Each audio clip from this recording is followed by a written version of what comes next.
Globally, market conditions are worsening, and this is pretty obvious when you have interest rates at rock bottom and the markets are still volatile. Global policy of 0% interest rates is causing this extreme volatility. You came here for the truth, so let me unveil that for you.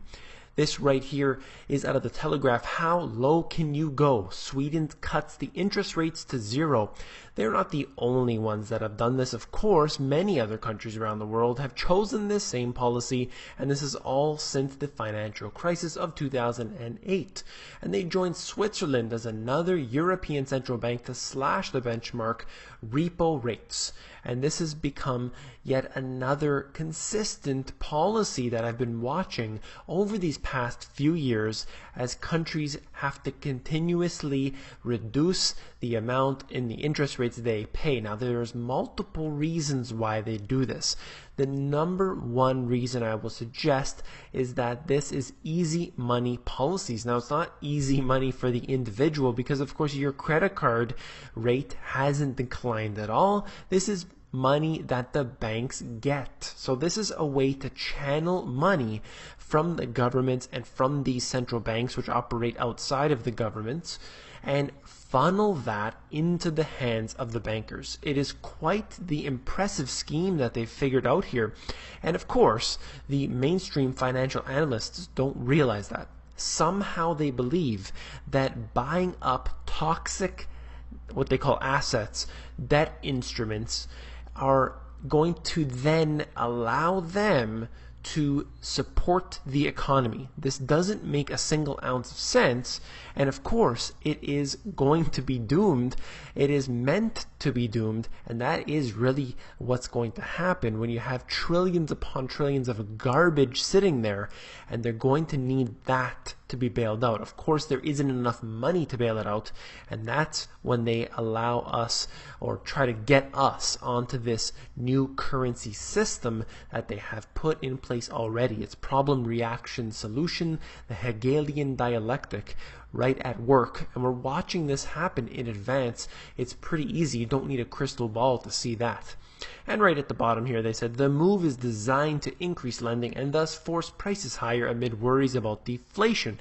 That is not going to happen. It's not going to work. It hasn't been working over the past few years. It's not going to work over the next few years. So let's get on to this right here. Out of the Bank of Canada, right here, they said by December 2009, the U.S. federal funds rate sat at 0.12%. England, Switzerland, Japan, they all had 0.4, 0.25, 0.10 respectively. And I'll just stop there for a second and just suggest this is practically 0%. They're playing around with the numbers 0.45 and so on, but that is essentially at 0%. And these are all of the central banks around the world. They need to remain competitive. At the same time, they need to pull off this scheme that I just discussed previously. And then they go on to say, at the same time, a number of central banks engaged in unconventional monetary policy such as credit easing. Now, it's quite funny that this is coming out of the Bank of Canada when some of that quote credit easing was coming from the Federal Reserve in order to bail out the Canadian banks. Quite the scheme that they have developed, giving money to banks all around the world, all done by a single central bank, the Federal Reserve. Quite an interesting story there. This right here information is from Case Shiller, also from Zero Hedge. San Francisco year-over-year price increase per Case Shiller. And what they're saying is that never before has what's happening right now not ended up in a crash of some sort, some degree. They had bigger and smaller crashes, of course, but every single time, 100% of the time, this has been the case. So we are definitely expecting a crash to happen according to this chart. Quite interesting to look at. If I go on here, some more information out of the BLS, median income for the 25 to 34 year olds as a percentage of national median. This is quite interesting how you look at it as it's beginning to decline, and this has been going on for decades. Our real wealth has been declining decade over decade, and they're not doing a single thing about it. In fact, they're making it worse. And this is right at around that 1971 point when all of the monetary system changed forever. We are now hitting a new degree of that as they need to bring us onto a new monetary system that will undoubtedly be worse than where we are at today, if you can even imagine that. So going on, this is basically showing you how more and more individuals are becoming renters. This isn't just in Germany, as the article is talking about, but take a look at this. In Canada, less than 70%, the United States in the same situation, and then you go down to Germany and Switzerland, hanging around 40% of the people are homeowners. This is a big number when you factor in how many people are not able to afford a home because it's simply just gone overboard based on their income. So these numbers are not matching up. And why? It's because of the policies of these governments, of these central banks, that are making things difficult on the average citizen, on the middle class. And effectively, they will be wiping out the middle class in short order, I assure you. Right from the source itself, this is census.gov.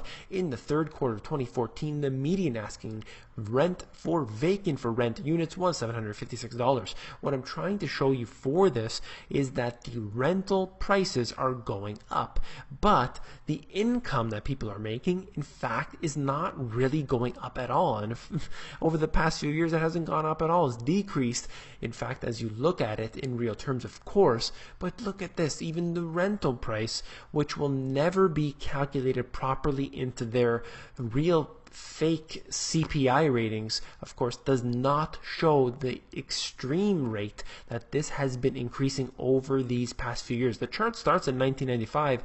It really isn't that long ago for it to be going up at such a high rate.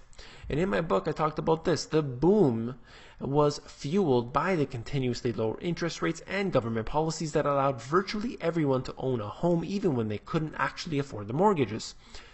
If interest rates rise beyond their record lows, even more people are going to be forced to become renters. So imagine these statistics being skewed even more. That is what we are looking for into this near future. It is something that you need to keep your eye on. Interest rates are probably the most important economic indicator for the foreseeable future. If they rise even a little bit, the economy simply can't handle it. And this goes on overseas as well into Europe. Bloomberg states this: euro outflows at record pace as the ECB promotes exodus. This is the ECB President Mario Draghi saying the price of a weaker euro to boost the economy and stave off the deflation is a record exodus from the continent's financial assets. And what they're basically talking about here is that the euro is now weakening because people have lost faith in it. And that is really, all one currency versus another. So right now the dollar might be stronger than the euro over these past few months, but ultimately you're rating currencies, fiat currencies, one against another. What about rating them against real goods like food? And you find that food prices are increasing in whatever currency you measure them in. It doesn't matter how they are looking at these currencies floating in between each other. That isn't the case. You have people really losing faith in those fiat currencies, and they should be, because you should not ever trust these central bankers. That is quite obvious. They've made it public what they want to do in the future. And this is something that the financial analysts will not cover. But of course, at the Money GPS, I will always cover this information direct from the OECD. And I'm talking about fertility rates for these countries. There are many countries being shown here, but you can see that it has been declining for the most part over the past few decades in all of these countries. And you're looking at this being a huge problem over the near future because, just as an example, in Canada, it's less than 2. So when you have a fertility rate that is very low, in this case 1.61, you cannot sustain a future with that when you have these extremely low levels of fertility. You don't want it to be necessarily too high, but at the same time, you want to be able to have a future for some taxpayers to pay their taxes, which then go to be squandered, of course. You need to have a higher level of fertility or your economy will be doomed in the future. If you found this video informative, please give me a thumbs up and don't forget to become an insider. The Insiders is where I give out all my best intel for free, and that is available at themoneygps.com. You scroll down to the bottom, fill in your email address, and you get occasional emails from me with good, short, concise info.